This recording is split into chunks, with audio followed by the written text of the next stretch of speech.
ଦେଖନ୍ତୁ ପିଲାମାନେ, ବର୍ତ୍ତମାନ ଯେ ମ୍ୟାଥ୍ର ସର୍ଟ ନୋଟ୍ ଗୁଡ଼ାକ କେମିତି କରିବା ଦେଖନ୍ତୁ ହେଲା। ସର୍ଟ କେମିତି ଆନ୍ସର୍ କାଢ଼ିପାରିବା ସେଇଟା ଦେଖାଉଛି ହେଲା। କୋଶ୍ଚିନ୍ଟା କ'ଣ ଅଛି ଦେଖନ୍ତୁ। କୋଶ୍ଚିନ୍ ଦେଖନ୍ତୁ, ମୁଁ ଦେଖାଇ ଦେଉଛି ହେଲା। The HCF of two number is 11 and their LCM is 693. If one number is 77, then what is the other number? ହେଲା, ଏଇଟାକୁ କରିବା କେମିତିରେ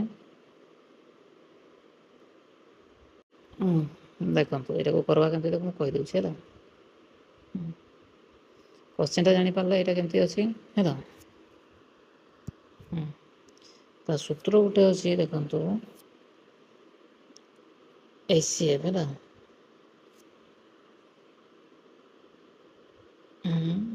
ଦେଖ HCF इंटू LCM ହେଲା, ପକେଇଯେ A इंटू B ହେଲା।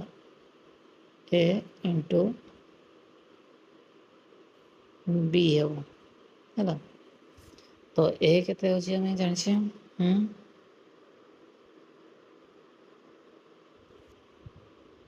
A କେତେ ଅଛି 11 ନା ନାଇଁ, इंटू କେତେ 693। ଯେହେତୁ ଆମକୁ କିସ କହିଛି 1 ନମ୍ବର କାଟେ କହିଛି, ତ କେତେ ହେଇଯିବ ଗୋଟେ 77 इंटू A ହେଇଯିବ ନା ନାଇଁ।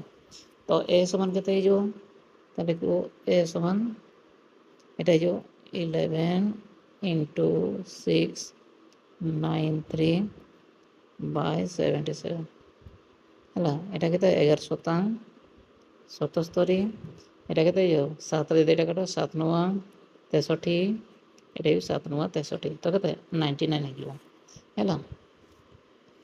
ଜାଣିପାରିଲ, ଏଇଭଳିଆ ହେବ ହେଲା। ତାପରଟା ମୋତେ ଏଇଟା ସେମିତି କିସ ହେବ ତାହେଲେ କୁହ।